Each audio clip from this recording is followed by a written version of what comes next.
ইলাহা ইল্লাল্লাহ লা ইলাহা ইল্লাল্লাহ হাসবি রাব্বি জাল্লাল্লাহ মা ফি কলবি গায়রুল্লাহ নূর মুহাম্মদ সাল্লাল্লাহ লা ইলাহা ইল্লাল্লাহ লা ইলাহা ইল্লাল্লাহ লা ইলাহা ইল্লাল্লাহ আসিয়া খেলা প্রেমের খেলা আসিয়া খেলা প্রেমের খেলা ফেরাউন দেয় তারে কত জ্বালা আসিয়া বলে মরতে রাজি আসিয়া বলে মরতে রাজি সর্বনা কালিমার মালা লা ইলাহা ইল্লাল্লাহ লা ইলাহা ইল্লাল্লাহ লা ইলাহা ইল্লাল্লাহ লা ইলাহা ইল্লাল্লাহ লা ইলাহা ইল্লাল্লাহ লা ইলাহা ইল্লাল্লাহ লা ইলাহা ইল্লাল্লাহ হায় হায় বেলা বলে কাল্লাহ উমাইয়া দেয় তারে কত জ্বালা বেলাল বলে মরতে রাজে সর্ব না কালিমার মালা লা ইলাহা ইল্লাল্লাহ লা ইলাহা ইল্লাল্লাহ লা ইলাহা ইল্লাল্লাহ লা ইলাহা ইল্লাল্লাহ লা ইলাহা ইল্লাল্লাহ লা ইলাহা ইল্লাল্লাহ মুহাম্মাদুর রাসূলুল্লাহ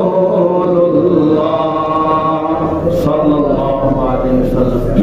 আলহামদুলিল্লাহ, মহান রব্বুল আলামিনের দরবারে শুকর যে আল্লাহ রব্বুল আলামিন আমাদেরকে আজ নিসফে শাবান শবে কদরের রাত শবে বরাতের রাত্রিতে আল্লাহ পাকের ঘর মসজিদে এসে আল্লাহ পাকের হুকুম এশারের নামাজ পড়ে আমাদেরকে বসার কিছু কথা বলা এবং শোনার মতো তৌফিক দান করেছেন। সেই মহান রবের দরবারে শুকরিয়া তান বলি আলহামদুলিল্লাহ। লাখো কোটি দুরূদ ও সালাম বর্ষিত হোক আমার আপনার পেয়ারা নবী মুহাম্মদ রাসূলুল্লাহ সাল্লাল্লাহু আলাইহি ওয়াসাল্লাম। আমরা সব সময় আল্লাহর শুকর আদায় করব। এই জন্য আল্লাহ যদি ইচ্ছে করেন যে তার কোনো বান্দাকে দিয়ে আল্লাহ পাকের ইবাদত করাবে, ওই ব্যক্তিকে আল্লাহ তাআলা দিয়ে তার ইবাদত করায়।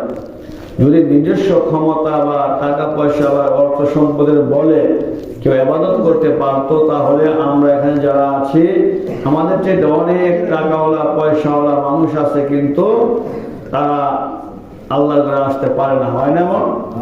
অথবা অনেক মানুষ হাসপাতালের বেডের মধ্যে শুয়ে আছে। আল্লাহ তাআলা আমাদেরকে হেফাজত করে তার ইবাদত করার মতো সুযোগ করে দিয়েছেন। এই জন্য আরেকবার দিল থেকে বলি আলহামদুলিল্লাহ। আমরা এমন একটি রাত্রে আগমন করেছি, এসেছি। আল্লাহ নবী সাল্লাল্লাহু আলাইহি সাল্লাম বলেন, ইযা কানা লাইলাতুন নিসফি মিন শাবান ফাকুমু লাইলাহা ওয়া সুমু নাহারাহা। আল্লাহ নবী বলেন যে এমন একটি রাত্র রয়েছে যে রাত্রটাকে 14 তারিখ শাবানের দিবাগত রাত্র, এটাকে নিসফে শাবান বলে। এইটাকে আমরা শবে বরাত বলি, মুক্তির রাত বলি। কেন মুক্তির রাত বলা হয়? আল্লাহ তাআলা এই রাত্রে অসংখ্য অগণিত তার বান্দা বান্দিকে ক্ষমা করে। কোন সুবহানাল্লাহ। আল্লাহ রাসূল একবার রাত্রের বেলা ঘুমায় গেছেন আম্মা জান আয়েশা রাদিয়াল্লাহু তাআলা আনহার সাথে। হঠাৎ করে নবীজি ঘুম থেকে উঠা গেলেন। ওইটা তিনি মদিনার গোরস্থান জান্নাতুল বাকি, এই গোরস্থানে গিয়ে নবীজি উম্মতের জন্য, স্ত্রীর জন্য, সারা দুনিয়ার শহীদদের জন্য নবীজি কাঁদতেছেন, নামাজ পড়ে দোয়া করতেছেন।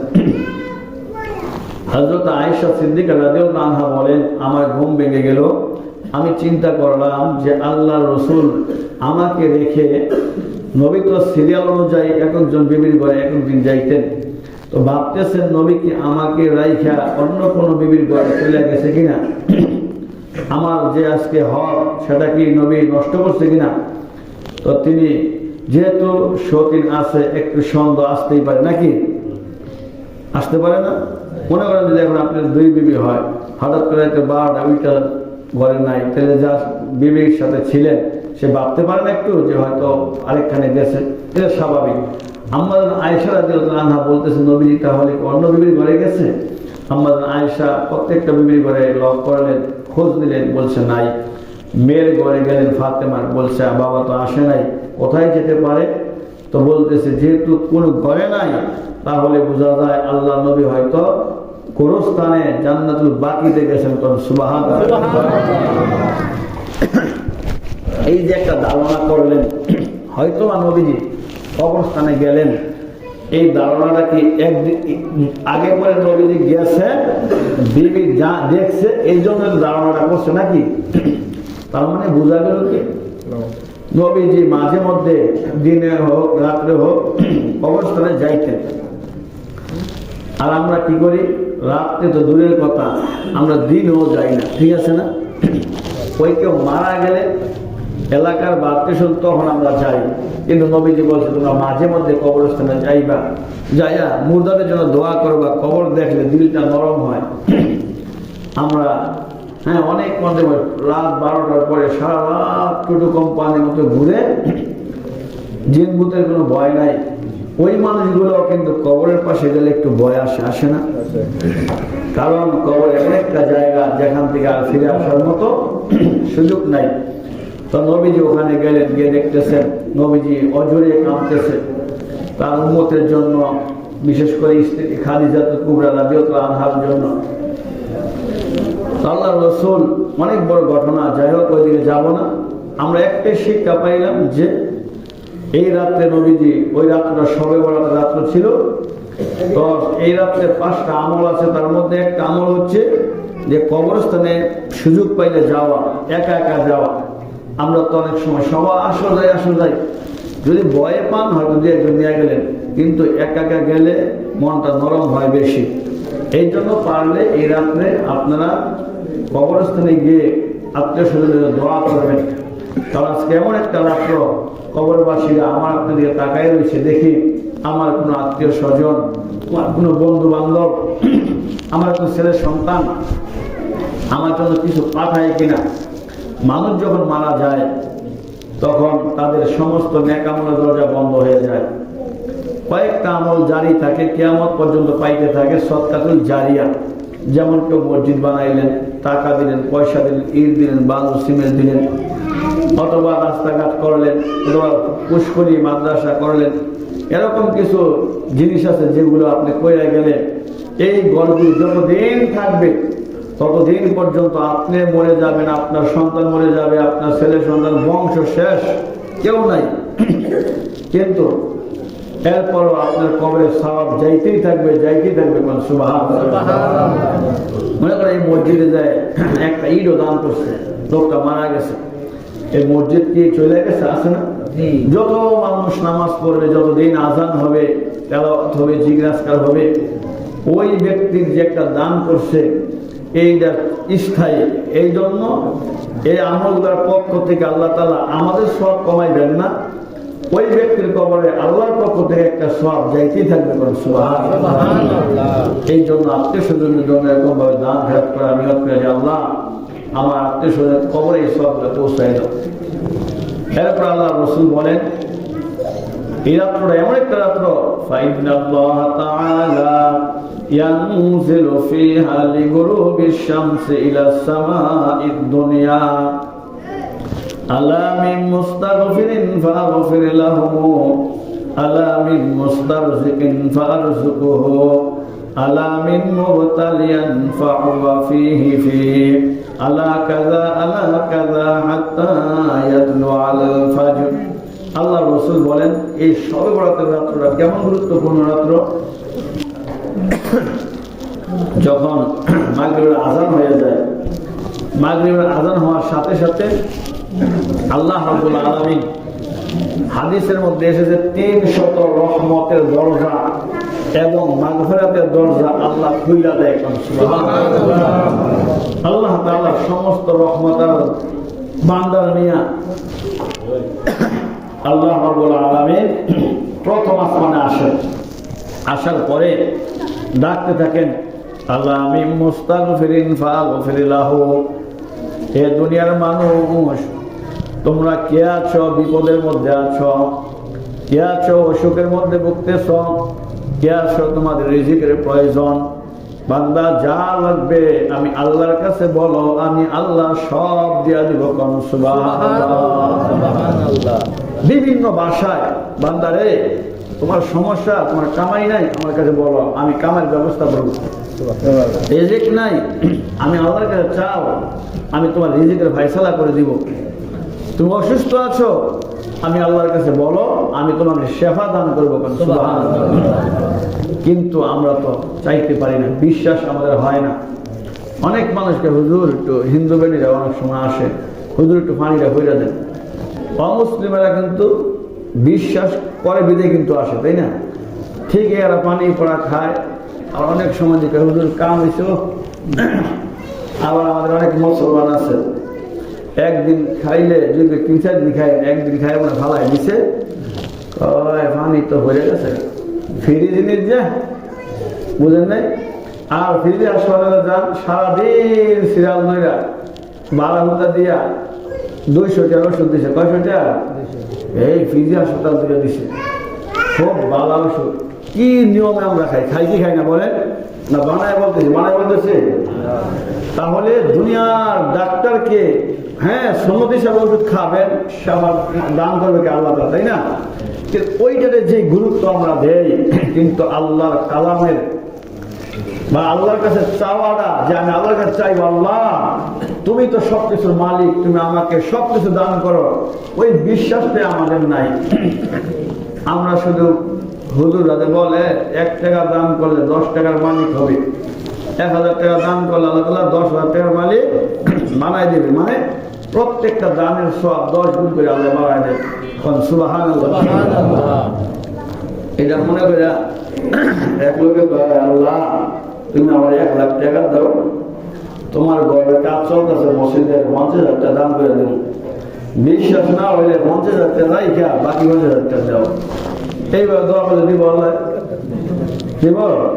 আগে নিজের বাবাকে দিতে হইব কষ্টের টাকা, এরপর বিশ্বাস রাখতে হবে আল্লাহ তাআলা যে কোনো মাধ্যমে আমাকে বরকত দান করবে। হয়তো একটা অসুস্থ হয়ে গেলেন ধরে, কিন্তু আল্লাহ বাঁচাই দিয়েছে। হয়তো একটা অ্যাক্সিডেন্ট করলেন হইলে আল্লাহ তাআলা দুর্ঘটনা থেকে আপনি বাঁচাইছে, তো বুঝতে হবে আল্লাহ তাআলা আমাকে হেফাজত করছে। আমরা অনেকে মনে করি হুজুর হসপিটালে দিয়ে গেলাম, মসজিদের বাইরে হয়ে দিচ্ছে, তাহলে আল্লাহ মনে দিচ্ছে। আমার নরবত বিশ্বাস, এ বিশ্বাসে আল্লাহ পাক বলছে, আস্তাঈনু বিস-সাবরি ওয়াস-সালাহ, তুমি নামাজ পড়ো আর আমি আল্লাহর কাছে চাও এবং ধৈর্য ধারণ করো, সবর করো। সবরের মাধ্যমে আল্লাহ তাআলা দান করেন। এরপরে আল্লাহ নবী সাল্লাল্লাহু আলাইহি ওয়াসাল্লাম বলেন, এই রাত্রে বিশেষ করে আল্লাহ তাআলা অসংখ্য মানুষকে, যত বড় পাপী হোক, আল্লাহ তাআলা ক্ষমা করে দেয়। সুবহানাল্লাহ। মাত্র 2 শ্রেণীর মানুষকে ক্ষমা করে না। এত বড় রাত্র, এত রহমত আর বরকতের রাত্র, এরপর নবী বলছেন 2 শ্রেণীর মানুষ, তাদেরকে আল্লাহ তাআলা ক্ষমা করেন না, বাকি সব মাফ করে। সুবহানাল্লাহ। কোন 2 শ্রেণীর মানুষকে মাফ করে না? এটা পরে গো, আবার যদি হুইনা করা রে মাফ হতে করতো না তো ভাইয়া, ঠিক আছে না? মাফ করবে যদি আপনি এমন ভাবে তওবা করতে পারেন যে আল্লাহ, এই যে এখানে বৈশা তোমার কাছে আমি ক্ষমা চাইলাম, আর আমি এই গুনাহ করব না, আমি আল্লাহ এই মুহূর্তে মাফ চাইলাম, আর গুনাহ করব না, এমন খাঁটি তওবা করতে পারলে এই গুনাহ আল্লাহ মাফ করতে পারেন। সুবহানাল্লাহ। ঈসা আলাইহিস সালামের সময় বৃষ্টির দরকার, বৃষ্টি হয় না। মাঝে মধ্যে দেখেন না বাংলাদেশের মানুষও মাঠে ময়দানে গিয়া আইতেছে সামনে, এইভাবে আইতে পারে কখন জানা, ঠিক আছে না? উল্টা করে হাত উল্টা করে দোয়া করি না মাঠে গিয়ে বৃষ্টির লাগে। তারা তো ঈসা আলাইহিস সালামের জমানায় অভাব, মরুভূমি এলাকা, কি করবে? কোন ই নাই, পশু পাখি সব মারা যাচ্ছে। মানে রোদ্রের তাপে সব উম্মত নিয়ে হাজার হাজার মানুষ নিয়ে ময়দানে গেছে, আল্লাহর কাছে দোয়া করছে। আল্লাহর নবী আমরা মতো সল্ট বলতো কোনো আল্লাহর পয়গাম্বর কে, যে নবীদের কোনো গুনাহ নাই। গুনাহ আছে? যদি মনে করেন যে গুনাহ আছে, একটা দল আছে বাংলাদেশে, হ্যাঁ কয় নবী গো নাকি দোষ আছে। আল্লাহ নবী নাকি ইসলাম প্রচার করতে গিয়া বেলে যে ভুল করছে নবী বলে মাফ চাওয়া দরকার আছে না? আছে। কিন্তু আমরা বিশ্বাস করি কোন নবী কোনো গুনাহ নাই। কিন্তু আপনারা মানেন নবীরা নিষ্পাপ, আল্লাহ তাআলা তাদেরকে মাসুম বানাইছে, কোনো গুনাহ নেই নবীদের। হয়েও থাকলে আল্লাহ আগে পরে সব মাফ করে দিচ্ছে।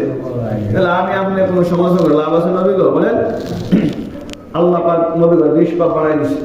ঈসা পয়গাম্বর দোয়া করতেছে, আমরা তো যদি মাঠে দোয়া করতাম যাই, বৃষ্টি আয় না, হুজুরে যে শরবত খায় তলে তলে দোয়া আমার কবুল হলো কেমনে? সাথে সাথে আমরা ভোট দিয়ে দিই, তাই না? আর একটু সময় তো লাগতে পারে, তাই না? আল্লাহ তো ঈসা যখন দোয়া করতেছে, দোয়া তো কবুল হয় না। মানুষ কত খায় থাকতে পারে রোদ্রের মধ্যে। আল্লাহ নবীকে আল্লাহ দোয়াটা কি কবুল করতাম না? আল্লাহ পাক জিবরাইলকে পাঠাই দিয়েছেন, জিবরাইল তুমি কি আমার বন্ধুরে বলো, পয়গম্বরকে বলো, এখানে এমন একটা পাপিষ্ট ব্যক্তি আছে, জঘন্যতম পাপ, তার পাপের কোনো সীমা নাই, এত পাপ করছে, এই মজলিস আবার আগেও পাপ করে দিয়েছে। এই দোয়ার অনুষ্ঠানে অনেক মানুষ তো মনে করেন বিপদে পড়ে যায়, যেমন অনেক মানুষ কয়ে কি যাও না আজকে সব রাতে যাইছিল, শুক্রবারের মুসল্লি আছে কিছু, সব রাতের মুসল্লি আছে, আবার জানাজার মুসল্লি আছে, ঈদের মুসল্লি আছে, তাই না? মুসল্লি অনেক রকমের আছে। অনেকে যেমন কয়ে যাও না আজকে সব রাতের রাত নিয়ে মানুষ করবো কি স্মরণ করে আই, তাই না? আবার অনেকে কয়ে স্মরণ দিয়ে দেন, আসলে এটা কিন্তু বাস্তবতা নাকি? স্মরণ ভাই আর যদি আইন তাও ভালো না, কেউ ভালো না। এবার ঈসা আলাইহিস সালাম যখন দোয়া করতেছে, দোয়া করে জিবরাইল এমন পাপিষ্ট লোক একটা আইছে, হ্যাঁ গুনাহ লাগে যে কারো দোয়া কবুল হইতেছে না। আল্লাহ নবী গো আপনি তাড়াতাড়ি করে এই লোকটাকে দেখা দেন, তাহলে দোয়া কবুল হবে।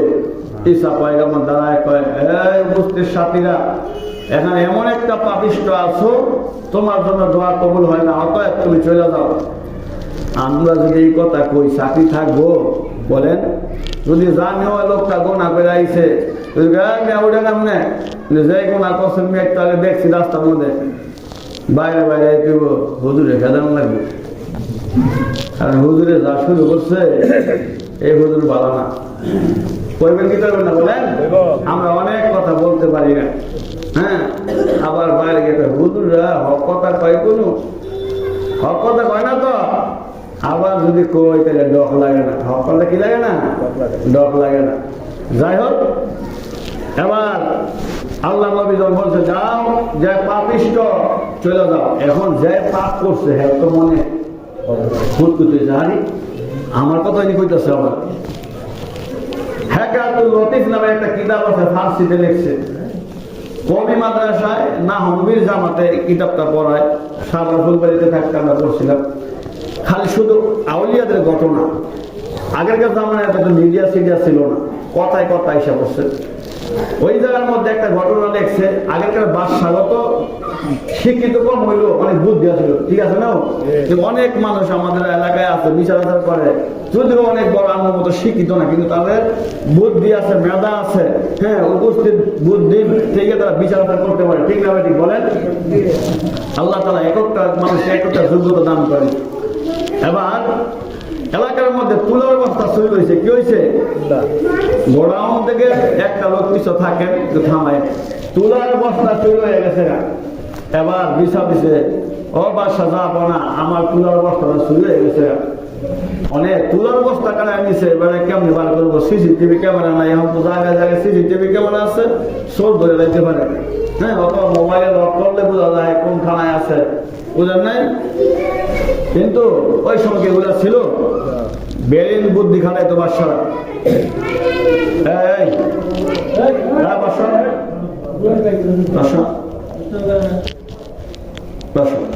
বাচ্চা মানুষ বসো, তোমরা বসো, ভালো মানুষ তোমরা বসো। এরপরে এই যে বাদশাহ, এটা শিক্ষা লাগলে আপনার বিভিন্ন বিচার মানে কামে লাগবে, যদি এই যুগে কামে লাগে না তারপর লাগতে পারে। এবার তুলার বস্তা চুরি হয়েছে, কেমনে বার করে বিচার দিছে, সবাই ডাকছে মসজিদে, সবাই আসো মাঠের মধ্যে, কথা আছে, বাদশাহ কথা মানতে হইব না, সব আইছে। আবার মানে বাদশাহ কয় কেমনে দড়ি চোর দাঁড়ে একটা বুদ্ধি কাটাইছে। কয় কেড়ে ডাকছি জানো? কি লাগি জনাব? আরে কি কইতাম, এত ব্যাগ করছো দুনিয়াতে অন্য আছে, আমার জানা ছিল না। 1 সপ্তাহ আগে চুরি করছে, এখন তুলা দাড়ির মধ্যে বলে লইছে। এমন করতেছে বাচ্চা দেখি আগে রাখছে, কারা এমন এমন করে সোরে তো বলছে আমার বাসায় গিয়ে দেখে, যখন কইছে 1 সপ্তাহ আগে তুলা চুরি করছে, ওখানে দাড়ির মধ্যে বাইজা লইছে, সরে গেছে খারাপ খারাপ এমনি চুরি করছো তো ধরে লাইছে না বুদ্ধি খাটে। এবার ঈসা আলাইহিস সালাম বলতেছে, ওটা কে পাপ করছো? অনেক নবী তো দাঁড়িয়ে কইতে পারে না, বলতেছে কে গুনাহটা কইরা ঈসা এত পাপিষ্ঠ? আল্লাহ বলছে চলে যাও। এই লোকটা কয় আল্লাহ মনে হয় তো আমার কথাই কইছে, কারণ আমি প্রতিদিন পাপ করি, আবার আগে পাপ করছি, আর কইছো পয়গম্বর যে আসার আগে পাপটা কইরাইছে। আল্লাহর বান্দা এমনিতেই শত শত মানুষের মজলিসে নিচের দিকে তাকায়া চোখের পানি ছাড়িয়া আল্লাহকে ডাক দিয়ে কয় প্রভু, লক্ষ লক্ষ মানুষের সামনে গো আল্লাহ, ও মালিক তুমি যেহেতু গুনাহগারের কথা পয়গম্বরকে জানাইয়া দিছ, আল্লাহ তুমি যদি ইচ্ছে করতে নামটা তো বইলা দিতে পারতা। এ মালিক যেহেতু তুমি নামটা গোপন রাখছ, আল্লাহ এই মুহূর্তে যদি আমি দাঁড়ায় যাই, এলাকার মানুষ তো আমার সারা জীবন খারাপ মনে করবে। ও আল্লাহ তুমি যেহেতু গোপন রাখছো গো আল্লাহ, আমি তোমার কাছে ক্ষমা চাই, আর জিন্দগিতে কোনোদিন এই গুনার কাজ করব না। আল্লাহ তুমি আমাকে মাফ করে দাও। আল্লাহ সাথে সাথে দোয়া কবুল করলেন। ওই মুহূর্তে আসমান থেকে রহমতের বৃষ্টি নামায় দিছে, কোন সুবহানাল্লাহ। আল্লাহর পয়গম্বর ঈসা আল্লাহ জাতির সামনে কেড়ে আমাদের বেয়াজ্জতি করলা, আমি বলছি বৃষ্টি হবে না, এই মুহূর্তে তুমি আবার বৃষ্টি দিলা, কোন মানুষ তো উঠে নাই, তাহলে তো আমি মিথ্যাবাদী হয়ে গেলাম। আল্লাহ ঈসারে না না না, যেই পাপিষ্টর কথা বলেছিলাম এই লোকটা আর পাপিষ্ট নাই, আমি আল্লাহর কাছে এমন তওবা করছে, আমি আল্লাহ এই মুহূর্তে তার গুনাহ মাফ কইরা, তার জিন্দেগির গুনাহ মাফ কইরা, আমি আল্লাহ সবাইরে মাসুম বানায়া রহমতের বৃষ্টি দান করছি। আমার ভাইরা, এই জন্য এমন রাত্র আজকে, যে রাত্রে আল্লাহর কাছে মাফ চাইলে আল্লাহ মাফ করে দিতে পারে। আমার ভাইরা, মালিক ইবনে দিনার রাহমাতুল্লাহ আলাইহি একজন বিশাল বড় আল্লাহর ওলি। এই মালিক ইবনে দিনার এক সময় মদ পান করতেন, মদের দোকান ছিল তার, বিভিন্ন মদের আড্ডা দিতেন, বিভিন্ন রকমের গুনার কাজ করতেন। হঠাৎ করে একদিন মানুষগুলা দৌড়ায়, মসজিদের দিকে দৌড়ায়, বলতে কি ব্যাপার, আজকে যে আমার দোকানে কোনো কাস্টমার নাই, কারণটা কি? বলতেছে জানো না আজকে তো সাধারণ কোন রাত্র না, আজকের রাত্রটা হলো সবে বরাতের রাত্র। সুবহানাল্লাহ। মালিক ইবনে দিনার বলেন, তাহলে মানুষ যেহেতু নাই, আজকের রাত্রের জন্য আমি ফ্রিতে মদ দিব। আমার ভাইরা, এরপরও মানুষ তার দোকানে যায় না, সবাই মসজিদের দিকে দৌড়ায়। কারণ আল্লাহর হাবিব বলছেন, এই সবে বরাতের রাত্রে আল্লাহ অসংখ্য অগণিত পাপিষ্ঠদেরকে আল্লাহ মাফ করে দেয়। মালিক ইবনে দিনার বলেন, একটা মানুষও যখন নাই, আমি নিজেই মদ্যপান করে রাত্রের বেলা ঘরের মধ্যে গিয়ে আমি বেহুশ হয়ে ঘুমিয়ে রইলাম। হঠাৎ করে ঘুমের ঘরে স্বপ্নে দেখি আমার আল্লাহ হাসরের ময়দানে কায়েম করে ফেলছে, মানুষগুলা দৌড়াইতেছে, আমি মালিক ইবনে দিনারও দৌড়াই, আর একটা বিশাল বড় সাপ আমার পিছন পিছন আমাকে ধাওয়া করতেছে। সাপ যখন আমাকে দৌড়ায়, আমি কান্নাকাটি করি, চিল্লাচিল্লি করি। আমি যখন দৌড়াই, বাঁচাও বাঁচাও, একটা মানুষও পাইলাম না। হঠাৎ করে তাকায়া দেখি আমার চোখের সামনে রাস্তার মধ্যে একটা বয়স্ক মুরব্বী, হাতের মধ্যে তার একটা লাঠি। মালিক ইবনে দিনার বলেন, আমি দৌড়ায় গেলাম, ও মুরব্বী বাবাজি, আপনি কি পারবেন এই সাপের হাত থেকে আমাকে রক্ষা করার জন্য? মুরব্বী বাবাজি ডাক দিয়ে কয়, না না না, এই সাপের যে শক্তিশালী, এই সাপের সঙ্গে লড়াই করার মতো শক্তি আমার গায়ে নাই, আমি বড় দুর্বল। মালিক ইবনে দিনার বলে, আমি আর একটু সামনে দৌড়াই, কোনো মানুষ পাই না। যখন সাপ আমার কাছাকাছি চলে আসলো, এমন জোরে একটা চিৎকার মারলাম, এমনিতেই পাহাড়ের উপর থেকে একটা ঘর, এই ঘরের ভিতর থেকে একটা মেয়ে আমার কোলের মধ্যে ঈশার উঠা গেল। কারণ সুবহানাল্লাহ। এই মেয়েটা কোলে ওঠার সাথে সাথে সাপটা থেমে গেল। এই মেয়েটা অন্য কারো মেয়ে নয়, এটা মালিক ইবনে দিনারের ছোট কালে মারা গেছে ওই মেয়েটা। কোন সুবহানাল্লাহ।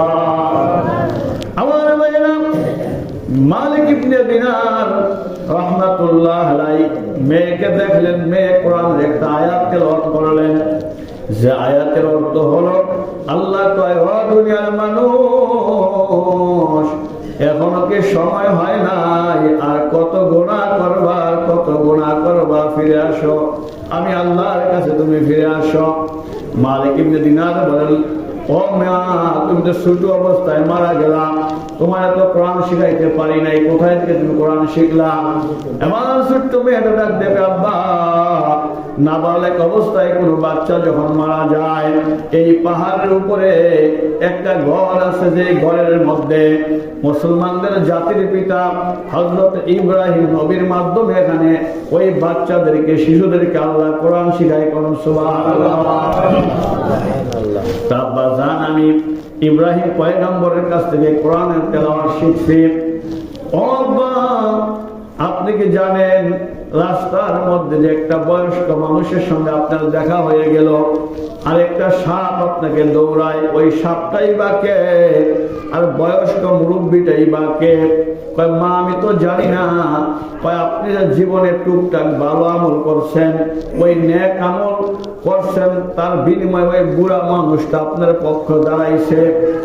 আর জীবনে অনেক পাপ করেছেন, এই পাপের বিনিময়ে একটা সাপ আপনার আমলনামার মধ্যে দাঁড়ায় গেছে।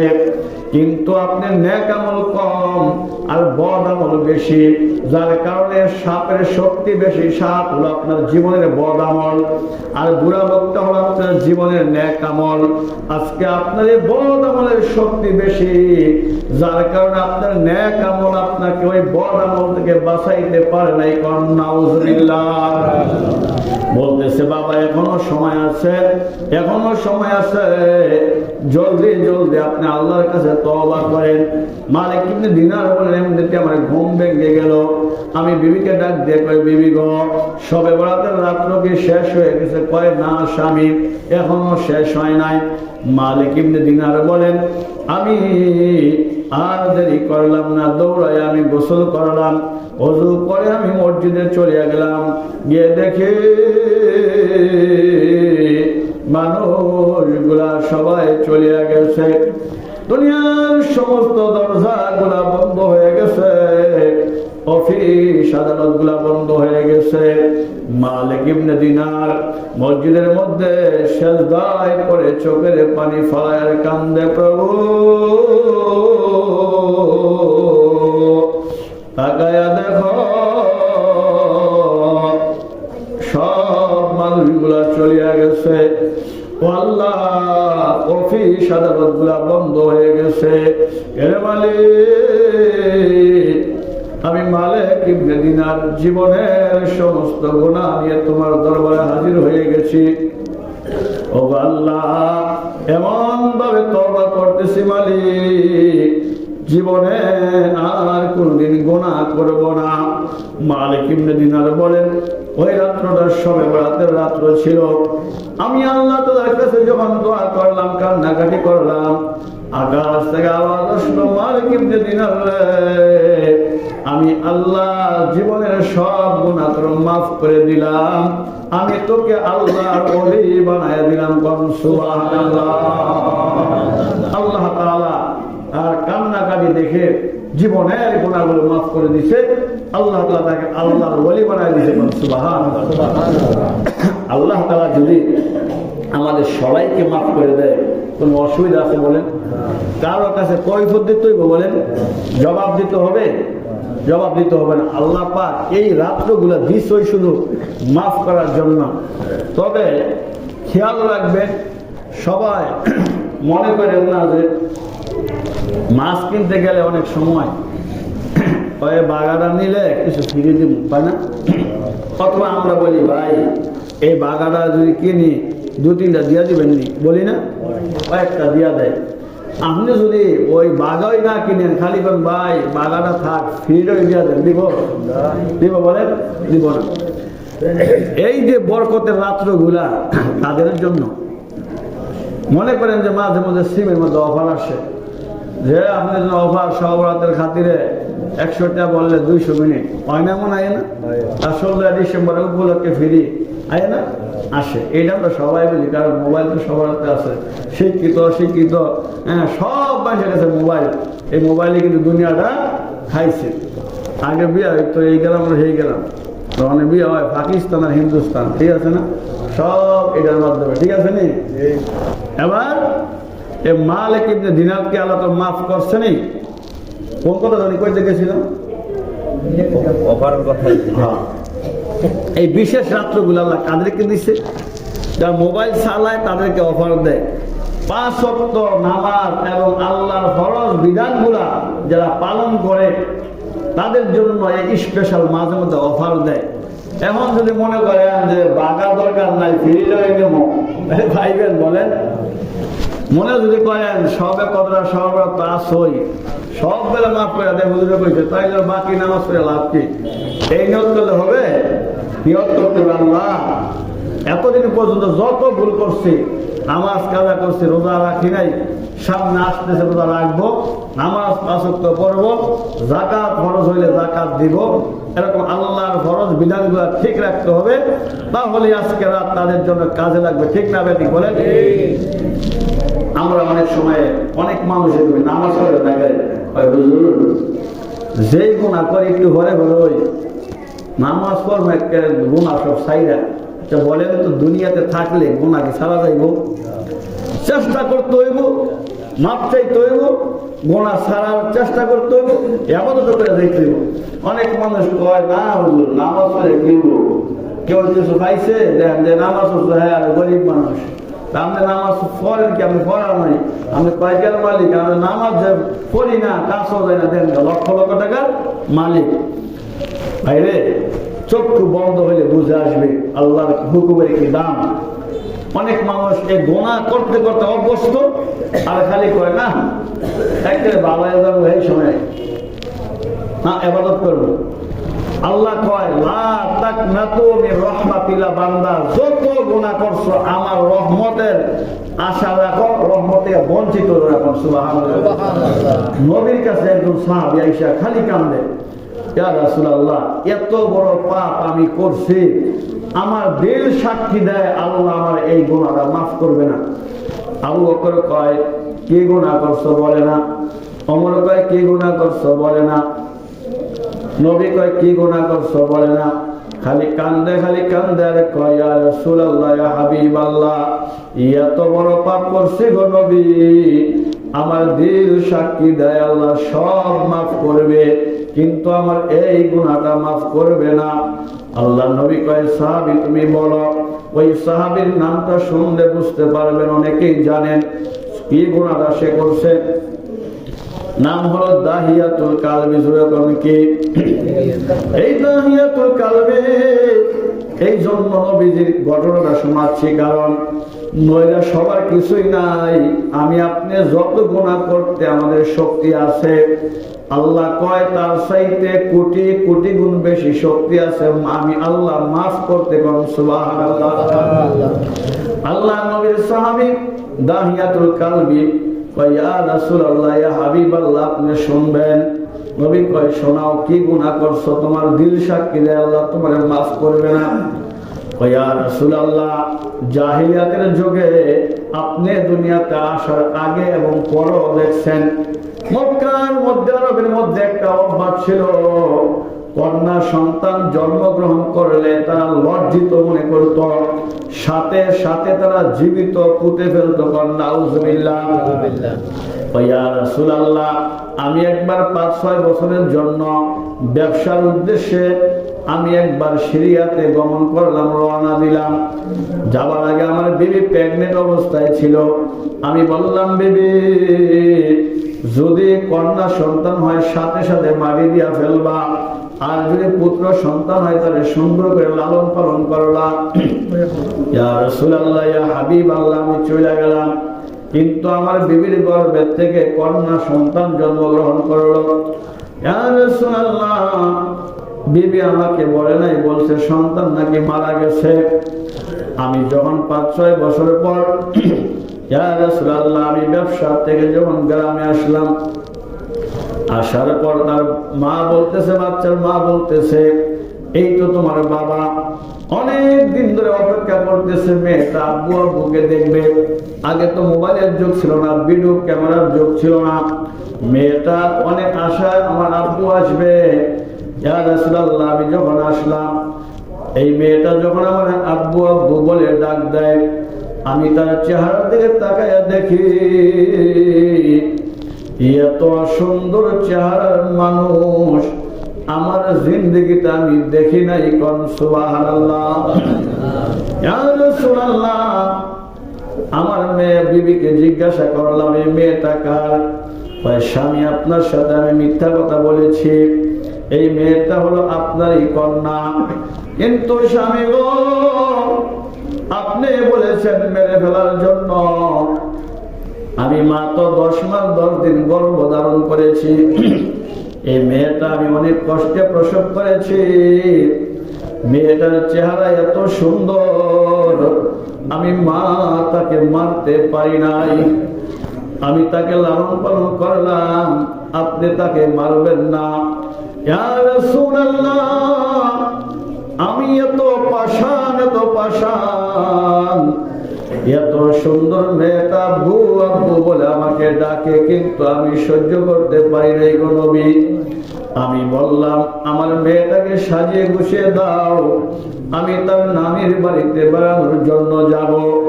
আমার বেবি স্ত্রী যখন মেয়েটারে গোসল করায় দেয়, সে তো মনে করছে সত্যি সত্যি আমার বাবার বাড়িতে যাবে, কিন্তু মেয়েটাকে গোসল করানোর সময়, তেল সাবান দেওয়ার সময় মার চোখ দিয়া পানি জোর জোর করে পড়ে। কারণ সন্তানের বিপদ হইলে বাবা দুনিয়ার কেউ না জানলেও মার কলিজা আগে খবর হয়, ঠিক না বেঠি? মা খালি কয়, কেন চোখ দা পানি আসে? মেয়েটাকে, আম্মু, এতদিন পর্যন্ত তুমি আমার গোসল করাইলা, তেল পানি দিলা, কোনদিন তোমার চোখে পানি দেখি নাই গো মা। ও মা, আজকে কেন তোমার চোখ দিয়ে পানি আসে? মা কান্দের বলে, মা গো, আমার কেন জানি মনে হয় এই দেখাই বুঝি আমার জীবনের শেষ দেখা। কিন্তু তারপর মা বিশ্বাস করেছে আমার স্বামী বুঝি তার শ্বশুর বাড়িতে যাবে, মেয়েটাকে সাজিয়ে গুছিয়ে দিয়েছে। আমি গোপনে একটা কুড়াল নিলাম, একটা দাও নিলাম, একটা খন্তি নিলাম। ইয়া রাসূলুল্লাহ, মেয়েটা আব্বু আব্বু বলে আনন্দের সাথে আমার সঙ্গে রওনা করছে। নবীজি গো, যেতে যেতে আমি পাহাড়ের কাছে গেলাম গো নবী। আমি যখন একটা গর্ত করতেছি, এই গর্ত করতে গিয়ে মাটিগুলো আমার দাঁড়িতে লাগে, জামায় লাগে। মেয়েটা ঈশা দাঁড়ির থেকে মাটির থেকে জামা থেকে মাটিগুলা সরায় দেয়। কাব্বু, এত কষ্ট কেন করতেছো? তুমি না নানুর বাড়িতে যাইবা? ইয়া রাসূলুল্লাহ, এত সুন্দর করে মেয়েটা মানে আব্বু আব্বু বলে ডাকতো গো নবী, কিন্তু আমি এত পাষাণ হৃদয়ের মানুষ, আমি একবার মেয়ের চেহারার দিকে তাকাইলাম না গো নবী। আমি গর্ত করতে করতে যখন আমি গলা পর্যন্ত করে ফেললাম, এরপর মেয়েটাকে ডাক দিলাম, আম্মু তাকায়া দেখো কত সুন্দর গর্ত করেছি। আমার নিষ্পাপ মেয়েটা বুঝতে পারে নাই গো নবী। ইয়া রাসূলুল্লাহ, যেই না মেয়েটা গর্তের দিকে তাকাইলো, আমি নিষ্ঠুর ধাক্কা দিয়ে আমি গর্তের মধ্যে ফেলে দিছি। ইয়া রাসূলুল্লাহ, আমার মেয়েটা গর্তে পড়ে আমাকে আব্বু আব্বু বলে ডাকে। আব্বু, জীবনে আর তোমাকে আব্বু বলবো না, আমাকে ছেড়ে দাও, আমাকে তুমি মাফ করে দাও, আমি এই গ্রাম ছাড়িয়া চলিয়া যাইব। আমার নবীজি এতবার আমার কাছে অনুরোধ করলো গো নবী, আমি তার কথা শুনলাম না। আমি চতুর্দিক থেকে মাটি চাপা দিয়ে আমার মেয়েটাকে খবর দিয়ে ফেলেছি। ইয়া রাসূলুল্লাহ, আমি যখন মাটি চাপা দিয়ে 10-15 হাত দূরে চলে গেলাম, তখন যেন আমার কানের মধ্যে আব্বু আব্বু ঢাক আমার কানের মধ্যে আসলো গো নবী। ইয়া রাসূলুল্লাহ, এই পাষাণের হৃদয়ের মধ্যে তারপরও মায়া আসে নাই। ও নবীজি, এখন আপনি বলেন, এমন গুনাহ করছি, আল্লাহ আমাকে মাফ করবেন? আল্লাহ পাক জিবরাইলকে ডাক দিয়ে কয়, জিবরাইল যাও যাও আমার বন্ধুকে শোনায়া দাও, লা তাকানাতু মির রাহমাতিল্লাহ, ইন্নাল্লাহা ইয়াগফিরুয যুনুবা জামিআ, ইন্নাহু হুয়াল গফুরুর রহিম। আল্লাহ বলে, বান্দারে, গুনাহ করতে করতে যদি পাহাড় সমান গুনাহ করে ফেলো, তোমার গুনাহ যদি সাগরে জানা না হয়, সাগরের পানির চাইতে বেশি তুমি গুনাহ করছো, তোমার গুনাহ যদি আসমান পর্যন্ত ঠেকিয়া যায়, লা তাকনাতু মির রাহমাতিল্লাহ, আমার রহমত থেকে তুমি বঞ্চিত হয়ো না, ইন্নাহু হুয়াল গফুরুর রহিম, আমি আল্লাহ অত্যন্ত দয়ালু মেহেরবান, আমি আল্লাহ তোমাদের সব গুনাহ মাফ করে দিব। আল্লাহ নবী ডাক দিয়ে কয়, দাহিয়া, তুমি যদি খাটি দিলে তওবা করতে পারো, আমি নবী বললাম এই গুনাহ আল্লাহ তোমার মাফ কইরা দিবে। আমার ভাইরা, আল্লাহ নবী যদি এত বড় গুনার ব্যাপারও আশ্বাস দিতে পারেন যে আল্লাহ তাকে মাফ করে দিয়েছেন, সাহাবী বানাইছেন, আল্লাহর প্রিয় বান্দা বানাইছেন, তাহলে এর চাইতে কি বড় গুনাহ অন্তত আমরা মনে হয় করছি? বলেন।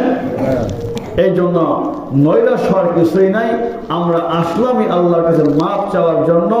আল্লাহ অবশ্যই আমাদেরকে মাফ করবেন এই বিশ্বাস নিয়ে আমরা এখানে আজকে উপস্থিত হয়েছি। আর কথা লম্বা করব না। এখন আপনাদেরকে আমরা কতটুকু সময় দিলে আপনারা 10-12 রাকাত হোক, 8 রাকাত হোক, 16 রাকাত হোক, আপনারা এখন নফল নামাজ পড়বেন।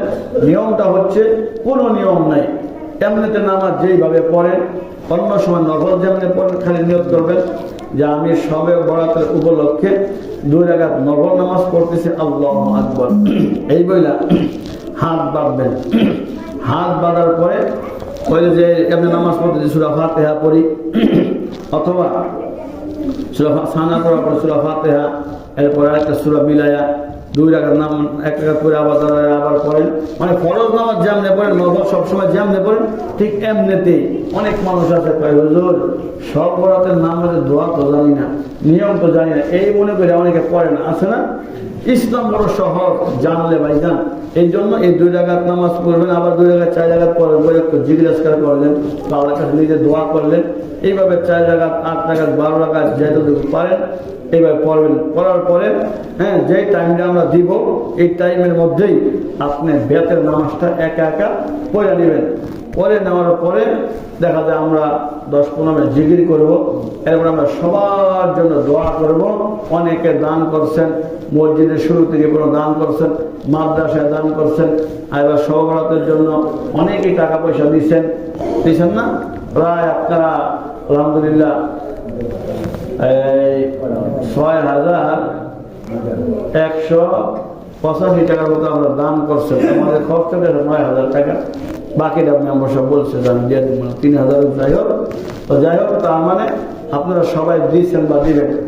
এই যে দান করছেন, এইটাও কিন্তু একটা অনেক বড় ফজিলতপূর্ণ। শামীম ভাই আইছেন? শামীম ভাই এখানে আইছেন? শামীম একটা লোক আসার কথা ছিল, আইসে যাবে।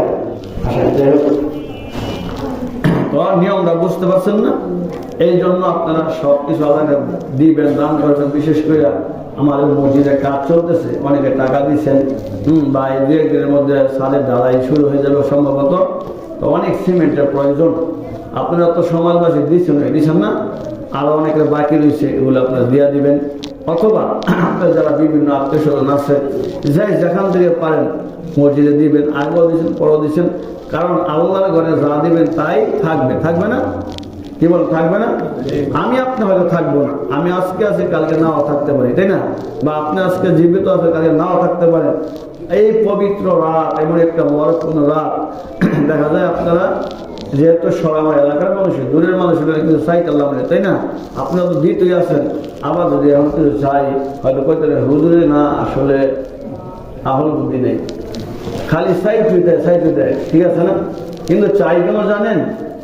চাই হইল যাতে করে এই যে টাকাটা দিলেন বা সিমেন্টটা দিলেন, এইটা ওই কিয়ামতের দিন আপনার রেজাল্ট পাইবেন, ফল পাইবেন। মরার পরে দেখবেন একদিকে নামাজে দেখা দিচ্ছে, আরেকদিকে দান ঘাট করছে না, এটাই একটা মানুষের ব্যাপারে দাঁড়াইছে।